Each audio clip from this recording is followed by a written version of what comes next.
The twin suns of Kara-7 cast harsh shadows across the dusty settlement of Haven's End, where hope came as rare as clean water and twice as expensive. In the dim recesses of Torvin's cantina, where the air hung thick with smoke and desperation, Vellani pressed her back against the grimy wall and tried to steady her trembling hands. 3 days. 3 days since her daughter Amira had vanished from their cramped apartment in the alien quarter. 3 days of pleading with authorities who looked through her as if she were transparent, of searching every alley and abandoned building, of growing more desperate with each passing hour. She had been nobility once, on distant Thessia Prime.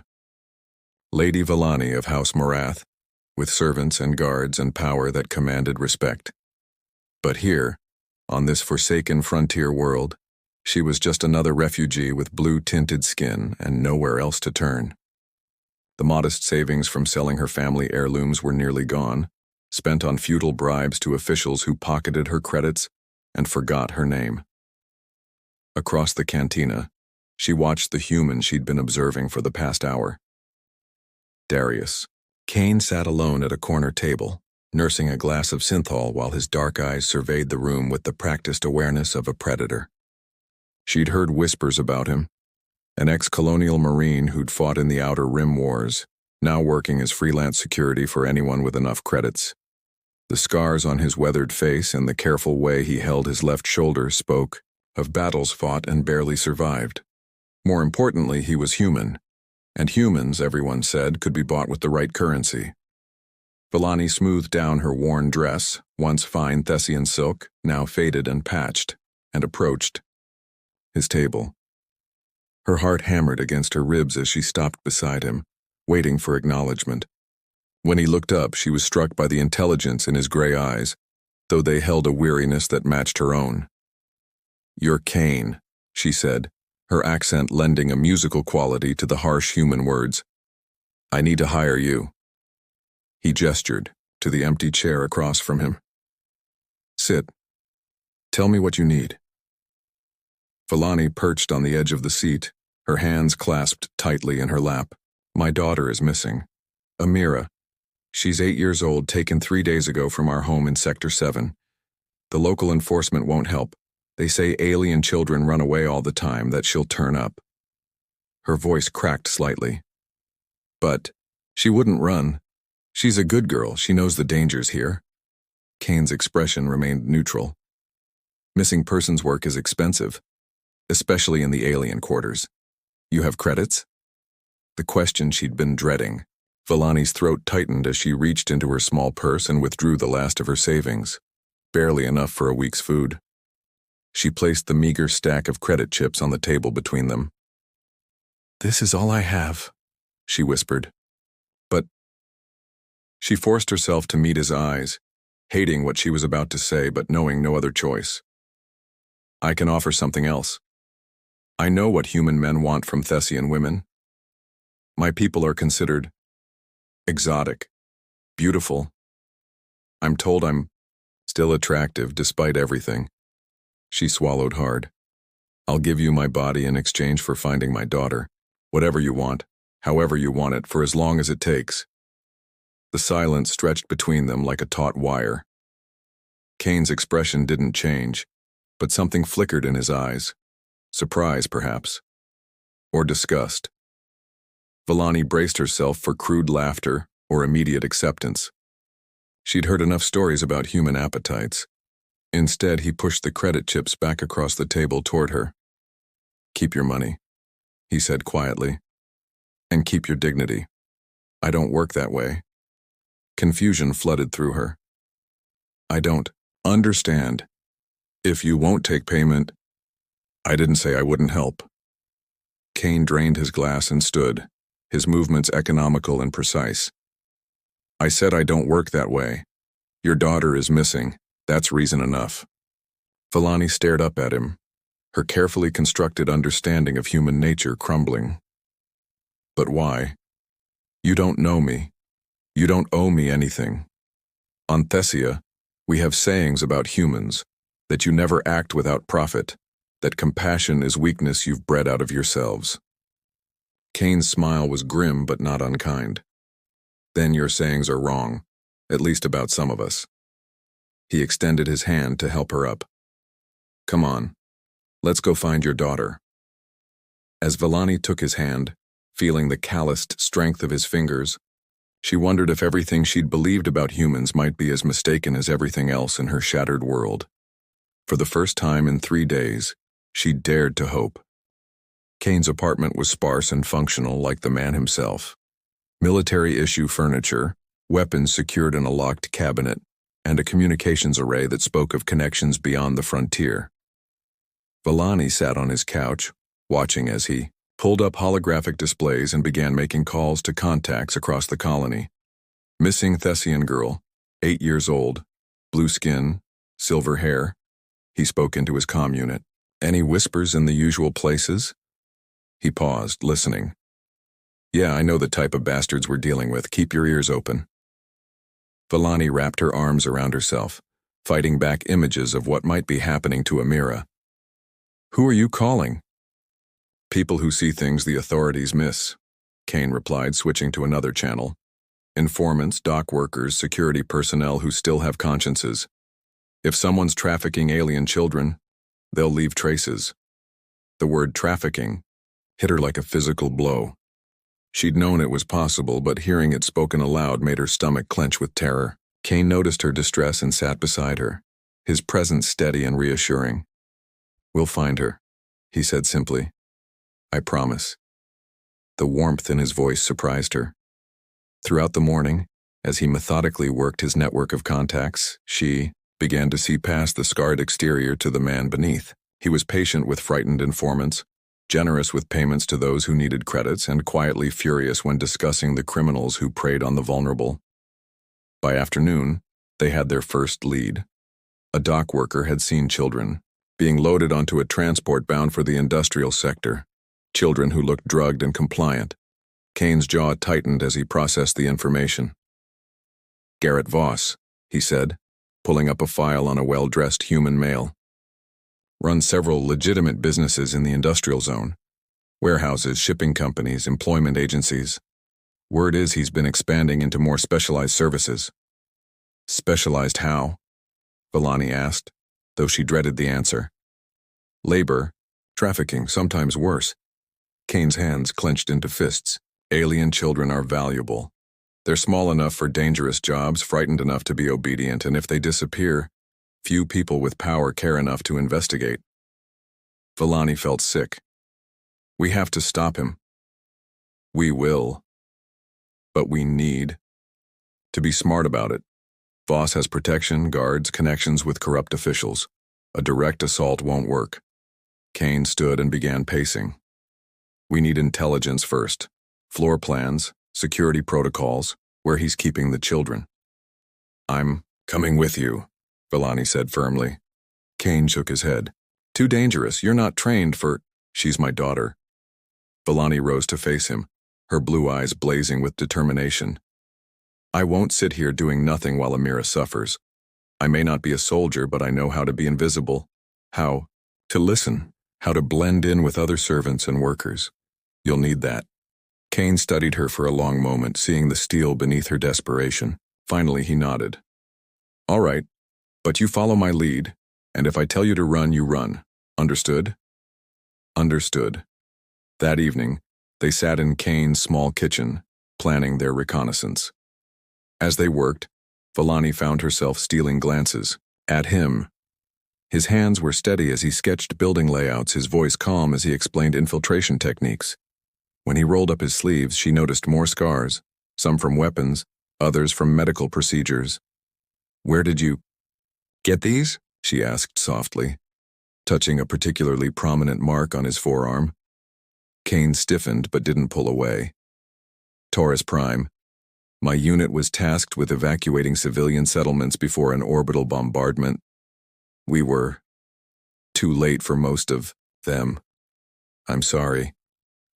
I should have been faster, should have argued with command more forcefully about the timeline. His voice carried old pain. There was a family, a mother and daughter, maybe your daughter's age. I reached them just as the building collapsed. Villani's heart ached for him.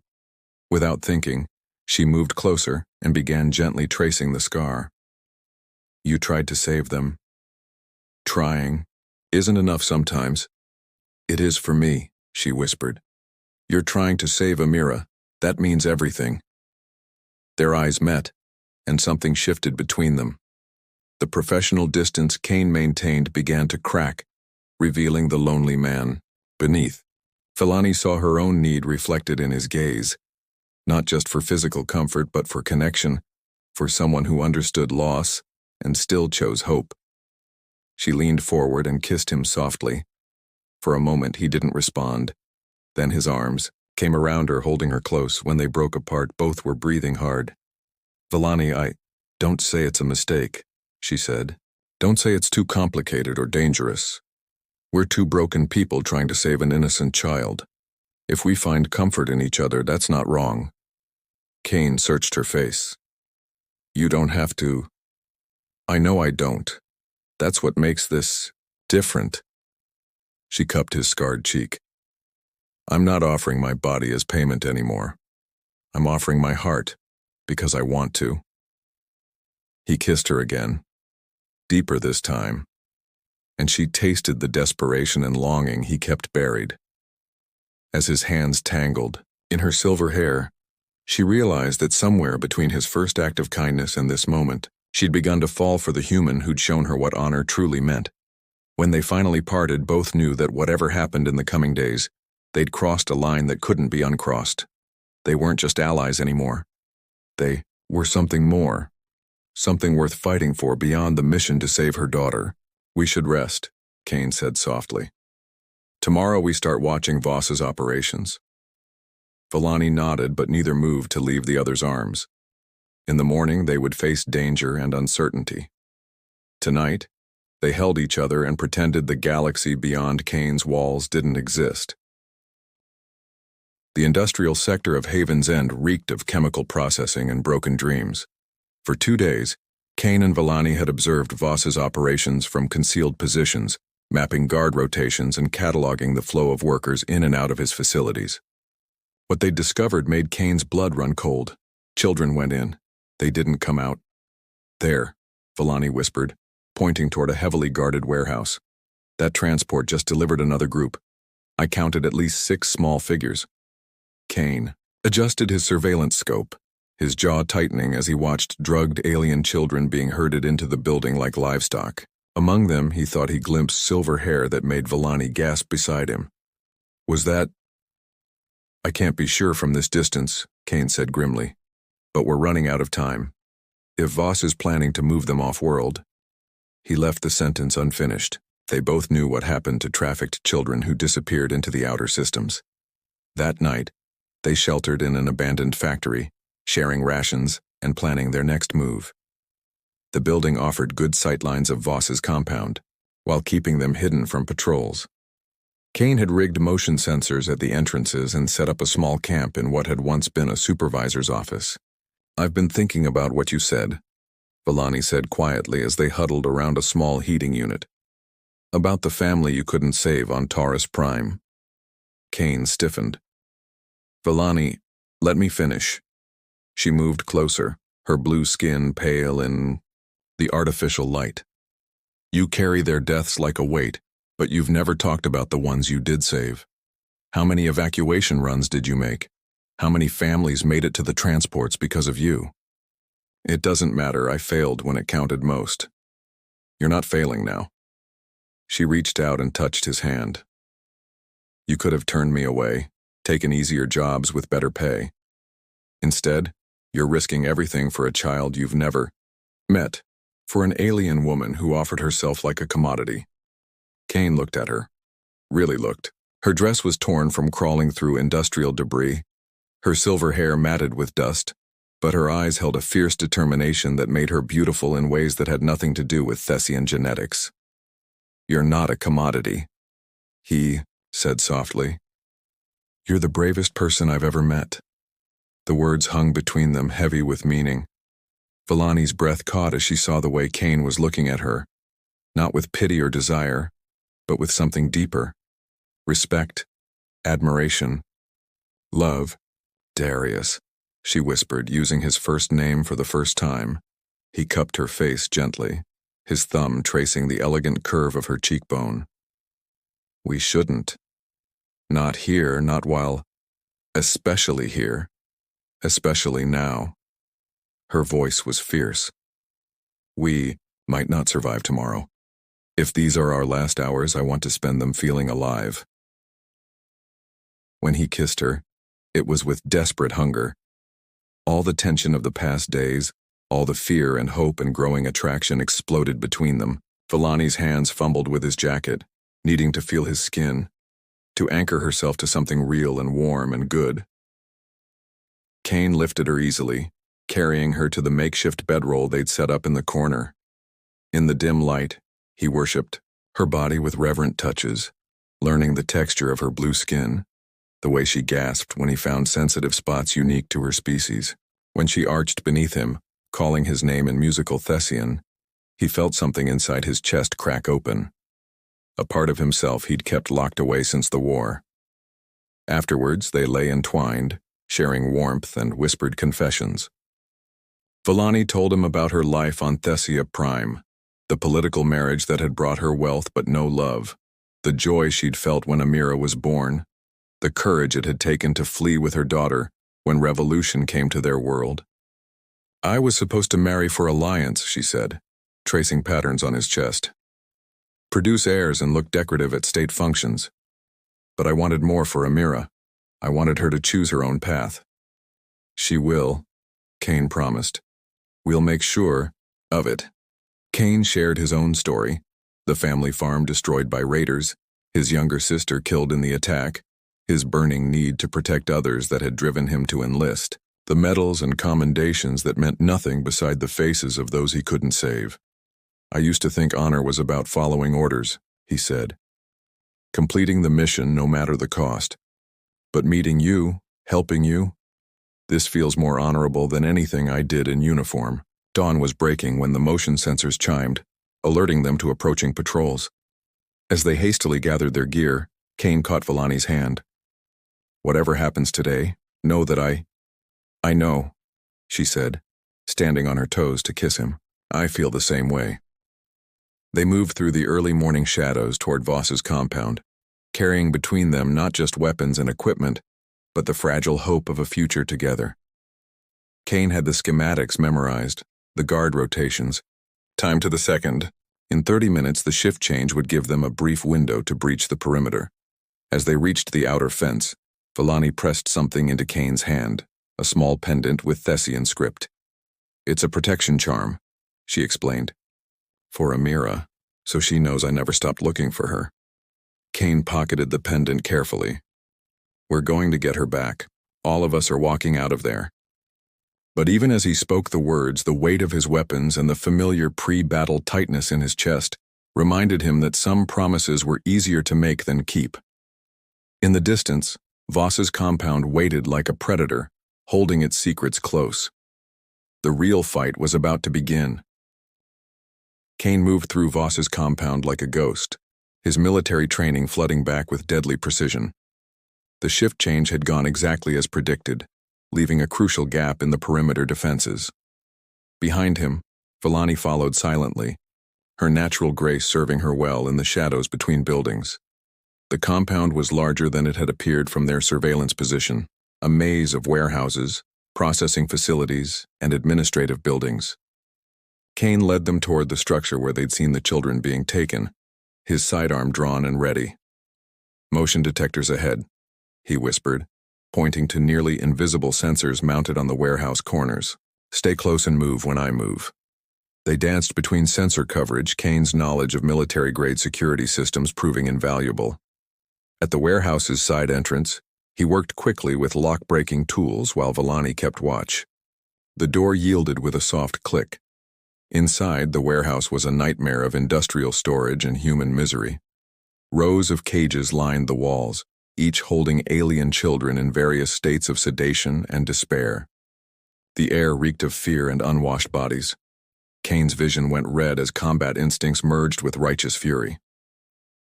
Amira, Villani whispered urgently, moving between the cages. They found her in the third row, small and drugged but alive, her silver hair matted and her blue skin pale from confinement. Villani's sob of relief nearly broke Kane's heart. "Mama?" Amira's voice was weak but aware. "I'm here, little star," Villani whispered in Thessian, working at the cage lock while Kane covered the entrances. "We're getting you out." But as Kane swept the facility, his blood chilled at what he found. Not just Amira, dozens of alien children, some barely older than toddlers, all destined for unthinkable fates. His finger tightened on his weapon's trigger as he thought of Voss profiting from their suffering. "We can't leave them," Villani said, voicing his own thoughts as she held her daughter close. "I know." Kane was already moving toward the other cages. "Get Amira to the exit. I'll free as many as I can." But the guards' alarms suddenly shrieked through the facility. Emergency lights bathed everything in hellish red as heavy boots pounded toward their location. Kane cursed. They'd been discovered. "Change of plans," he said grimly, checking his weapons charge. "Get behind those crates with Amira and stay down." The warehouse doors burst open as armed guards flooded in. Kane dropped the first two with precise shots, using the maze of cages and equipment for cover. His military training took over completely. Analyze angles, conserve ammunition, control the battlefield. But there were too many of them. As Kane fought a running battle through the warehouse, more guards poured in from multiple entrances. A plasma bolt seared past his head, and he realized they were trying to herd him away from Villani and the children. "Kane!" Villani's terrified. Cry spun him around just in time to see Garrett Voss himself enter the warehouse, flanked by heavily armed mercenaries. "The famous ex-Marine," Voss called out, his cultured voice echoing through the chaos. "I've heard so much about you. Did you really think you could steal my inventory without consequences?" Kane dove behind a support beam as concentrated fire chewed chunks from the concrete. His ammunition counter showed 23 shots remaining, not nearly enough for the forces arrayed against him. "Your inventory is children, you sick bastard," Kane shouted back, trying to plot a route to Villani's position. "Merchandise," Voss corrected calmly. "Supply and demand, Kane. The galaxy has appetites and I fulfill them. These alien breeds breed like insects anyway. I'm providing population control with profit." Rage gave Kane strength and clarity. He sprinted between cover points, laying down suppressive fire that forced the mercenaries to duck. A lucky shot took down one of Voss's men, but return fire caught Kane in the shoulder, spinning him around and slamming him into a cage. Blood poured down his arm as he fought to stay conscious. Through blurred vision, he saw Voss approaching, Villani's hiding place, weapon drawn. "The Thessian mother, I presume you've caused me considerable expense. Perhaps I can recoup some losses by adding you to my catalog." Something primal roared to life in Kane's chest. With his good arm, he pulled his backup weapon, a military-grade frag grenade he'd carried since the war. The pin came free with his teeth. "Voss!" Kane's shout made everyone freeze. "You want to talk merchandise? Here's what I think of your business model." He held up the armed grenade, its status light blinking ominously. "One word from me and we all meet whatever gods we believe in, including your precious inventory." The standoff stretched taut as a wire. Voss's mercenaries looked uncertain. They weren't being paid enough to die for their employer's pride. "You're bluffing," Voss said, but sweat beaded on his forehead. "Try me." Kane's voice was deadly calm. "I've got nothing left to lose and everything to protect. What about you?" In the silence, Villani moved. With liquid grace, she slipped from cover and began systematically opening cage locks, freeing the terrified children. Amira, despite her weakness, helped guide the younger ones toward the exit Kane had marked. 30 seconds, Kane said conversationally. "That's how long you have to order your men to stand down and let these children walk out of here. After that, I stop caring about collateral damage." Voss's face contorted with rage and calculation, but as his mercenaries began backing toward the exits, self-preservation winning over contract obligations, he realized his position was untenable. "This isn't over, Kane." "Yes, it is." Kane's smile was cold as winter. "Because after tonight, everyone in the system will know what you really are. And there are laws against trafficking even out here." As the last child stumbled through the exit, Kane backed toward the door, keeping the grenade visible. Only when he heard Villani's voice calling the all-clear did he allow himself to collapse.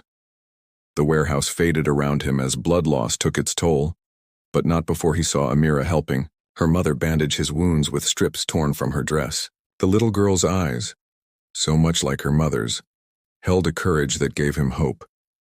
They'd won. The children were free. Voss was exposed, and somehow, impossibly, they'd all survived.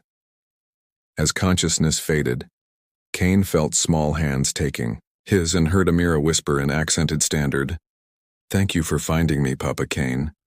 The word Papa followed him into darkness, warm as starlight. 3 weeks later, Kane woke to the smell of Thessian cooking and the sound of childish laughter. His shoulder ached where the plasma bolt had torn through muscle, but the pain was manageable now. Through the window of his apartment, he could see transport ships lifting off from the spaceport, including the one carrying Garrett Voss to a maximum security prison on Centauri Station. "You're awake." Villani appeared in the doorway, carrying a steaming bowl that smelled of exotic spices and home comfort. "The doctor said you'd be hungry when the painkillers wore off." Kane accepted the bowl gratefully, marveling at how natural it felt to have her caring for him. "How are the other children?" "All returned to their families or placed with adoption agencies that actually care about their welfare." Villani settled beside him on the bed, her presence warming him more than any blanket. "Your friend Commander Torres was very thorough in his investigation. Voss's entire network is being dismantled." "Good." Kane sipped the soup. It was delicious with flavors he couldn't identify but definitely wanted to taste again. "And Amira? See for yourself." Villani smiled and called toward the living area. "Amira, your Papa Kane is awake." The little girl bounded into the room, her silver hair gleaming and her blue skin healthy with proper nutrition and care. She carried a datapad covered with colorful drawings. "Papa Kane, I made pictures of our adventure." She scrambled onto the bed with the fearless confidence of a child who felt completely safe. "This is you fighting the bad men, and this is Mama crying happy tears, and this is our new house." Kane's throat tightened as he looked at the crude but enthusiastic artwork. In one drawing, stick figures labeled Mama, Papa Kane, and Amira stood in front of a building with hearts floating above their heads. "Our new house?" he asked carefully. Villani blushed slightly. "I may have presumed. While you were recovering, I used some of the reward money Torres gave us to put a down payment on a property in the better part of town. It has 3 bedrooms, a workshop space, and enough land for a garden."